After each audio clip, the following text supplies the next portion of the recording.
Breaking news operation Sindoor తర్వాత ప్రధానమంత్రి నరేంద్ర మోడీ స్పందించారు. ఇప్పటివరకు త్రివిధ దళాల అధిపతులు ముఖ్య నేతలతో చర్చలు జరిపిన మోడీ తొలిసారి ఈ ఆపరేషన్పై ప్రజలను ఉద్దేశించి ప్రసంగించారు.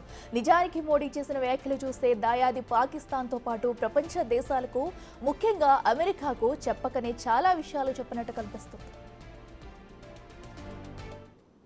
तैयारी सीमा पर वार की थी, लेकिन भारत ने पाकिस्तान के सीने पर वार कर दिया। भारत का मत एकदम स्पष्ट है। टेरर और टॉक एक साथ नहीं हो सकते। टेरर और ट्रेड एक साथ नहीं चल सकते और पानी और खून भी एक साथ नहीं बह सकता। मैं आज विश्व समुदाय को भी कहूंगा, हमारी घोषित नीति रही है,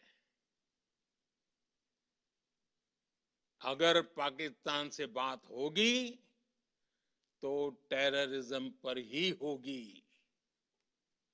अगर पाकिस्तान से बात होगी तो पाक ऑक्युपाइड कश्मीर पीओके उस पर ही होगी। ఆపరేషన్ సింధూర్ పై ప్రసంగించిన మోడీ భారత్ స్టాండ్ ఏంటో అన్ని దేశాలకు తెలిసేలా చేశారు. ఇదే అంశానికి సంబంధించి మరింత సమాచారం మా ప్రతినిధి శివ అందిస్తారు. శివ, చెప్పండి, నిన్న మోడీ చేసిన వ్యాఖ్యల్ని ఎలా చూడాలంటారు? అలాగే కొన్ని కౌంటర్స్ కూడా ఇచ్చారు అటు అమెరికాకి అలాగే పాకిస్తాన్కి కూడా. మళ్ళీ భారత్ వైపు చూడాలంటేనే ఎలాంటి పరిస్థితి ఎదుర్కొంటుందనేది కూడా అటు పాకిస్తాన్కి చెప్పకనే చెప్పారు. దీనికి సంబంధించి పూర్తి అప్డేట్స్ ఏంటి?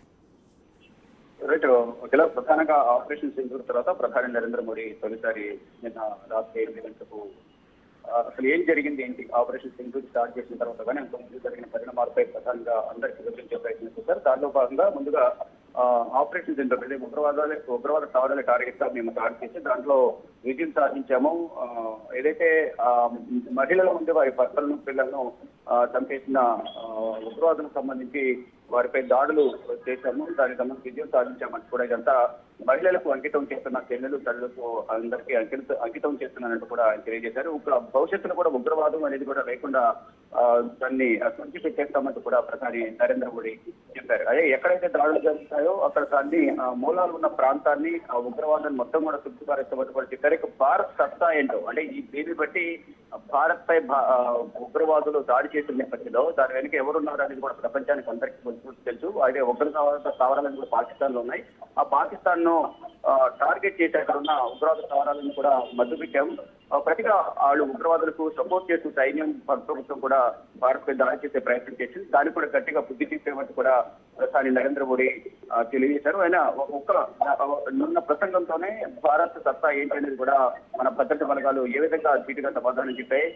భారత్ సంబంధించిన మేడ్ ఇన్ ఇండియా సంబంధించిన ఈ ఆయుధాలే మన దగ్గర మనం తయారు చేస్తున్న ఆయుధాలతోనే పాకిస్తాన్కి బుద్ధి చెప్పాం. ప్రపంచ దేశాలు కూడా దీని నుంచి గుణపాఠం నేర్చుకోవాల్సిన అవసరం ఉంటుందని కూడా ఇండైరెక్ట్ గా ఇటు అమెరికాను ఉద్దేశించి కూడా కొన్ని కీలక వ్యాఖ్యలు చేసిన పరిస్థితి కనిపిస్తుంది. మధ్యవర్తిత్వం వహించాను, అందువల్ల కాల్పుల విరమణ ఒప్పందానికి ఇద్దరు అంగీకరించారంటూ కూడా ఆ క్రెడిట్ ట్రంప్ తన ఖాతాలో వేసిన ప్రయత్నం చేసిన నేపథ్యంలో మాకు ఎవరి మధ్యవర్తిత్వం అవసరం లేదు. ఒకవేళ పాకిస్తాన్ తో మాట్లాడాల్సి వస్తే ఉగ్రవాదం గురించి మాట్లాడాలి, పాక్ ఆక్రమిత కాశ్మీర్ గురించి మాట్లాడాలి అంటూ కూడా ప్రధాని నరేంద్ర మోడీ తెలియజేశారు. అదే దానిలోనూ ఉగ్రవాదాన్ని పెంచి పోషించే ఏ ఒక ప్రాంతాన్ని కూడా మేము ఉపేక్షించము. భవిష్యత్తులో మళ్ళా తాత్కాలికంగా ఈ కాల్పుల విరమణ ఒప్పందానికి తాత్కాలికంగా మాత్రమే బ్రేక్ పడింది. ఒకవేళ భవిష్యత్తులో ఉగ్రవాద చర్యలు కనుక దిగితే మాత్రం దాన్ని యుద్ధంగా పరిగణించి తగిన బుద్ధి చెబుతామంటూ కూడా తర్వాత వెనుకడుగు వేసే ప్రసక్తి లేదంటూ కూడా ప్రధాని నరేంద్ర మోడీ తెలియజేశారు. మరోవైపు ఈరోజు మధ్యాహ్నం 3:30 ఆపరేషన్ సింధూర్ పై మీడియా సమావేశం ఏర్పాటు చేసింది కేంద్రం. దీనిలో ప్రధానంగా ఆపరేషన్ సింధూర్ విజయవంతం కావడం పైన రక్షణ సైనిక అధికారులు వ్యవహరించిన తీరు, పాకిస్తాన్ పై దాడి చేసి ఎక్కడెక్కడ దాడి చేస్తాం దానికి సంబంధించిన ఆధారాలు కానీ పాకిస్తాన్ కు సంబంధించి ఉగ్రవాదులు ఎవరైతే మన పైన దాడి చేశారో 26 మంది ప్రాణాలను కొట్టన పెట్టుకున్నారు, దానికి సంబంధించి దాని వెనక ఎవరున్నారు అని ఆధారాలు గురించి మొత్తం మధ్యాహ్నం 3:30 మీడియా సమావేశం ఏర్పాటు చేసి ప్రధానంగా కేంద్ర ప్రభుత్వం వివరించబోతుంది. మరి ముఖ్యంగా ఏదైతే నిన్న డీజీఎంఓల స్థాయిలో సంప్రదింపులు జరిగాయి, దానికి సంబంధించి భారత్ దాడులతో దెబ్బతిపోయిన పాకిస్తాన్ కు డీజీఎంఓలను సంప్రదించింది. ఇక పాకిస్తాన్ ప్రయోగించిన మిసైల్, డ్రోన్లు భారత గగనతలంలో భారత భద్రతా బలగాలు చేసిన పరిస్థితి కనిపిస్తుంది. భవిష్యత్తులో మరోసారి ఇలాంటి దాడులు చేయకుండా పాకిస్తాన్ కు తగిన గుణపాఠం చెప్పామని కూడా చెప్తున్నారు. మొత్తంగా చూసుకుంటే ఎక్కడికక్కడ పాకిస్తాన్ ప్రయోగించిన మిసైల్, డ్రోన్లను భారత్ గగనతలంలోనే చేసిన పరిస్థితి కనిపిస్తుంది. మరోవైపు ఏదైతే ఈ ఉగ్రవాదులు ఎక్కడున్నా కానీ, ఉగ్రవాద స్థావరాలు ఎక్కడున్నా కానీ మద్దతు పెడతాము, ఉగ్రవాద స్థావరాలు మన టార్గెట్ మేము దాడులు ఉంటాయంటూ కూడా ప్రధాని నరేంద్ర మోడీ తెలియజేశారు. ఇక ఓవరాల్ గా భారత సైన్యానికి చెల్లింపు చేస్తూనే మరొకసారి ఈ ఉగ్ర దాడులకు సంబంధించి కనుక ఒప్పందాన్ని విరమించి దొంగల తొక్కి ఉల్లంఘించి ఏమైనా మళ్ళీ దాడులు చేసే మాత్రం దాని ప్రతిచర్య చాలా దారుణంగా ఉంటుందంటూ కూడా ప్రధాని నరేంద్ర మోడీ తెలియజేశారు. ఉగ్రవాదమే మా టార్గెట్ అనేది కూడా ప్రధానంగా నరేంద్ర మోడీ చెప్తున్నారు. భవిష్యత్తులో భారత్ సరిహద్దుల్లో భద్రతా బలగాలు భారీగా మోహరించుకుంటే ఎవరు ఉగ్రవాదులు కల్పించినా వారిని కఠినంగా శిక్షిస్తామంటూ కూడా ప్రభుత్వం చెప్తా ఉంది. Right Shiva, thank you.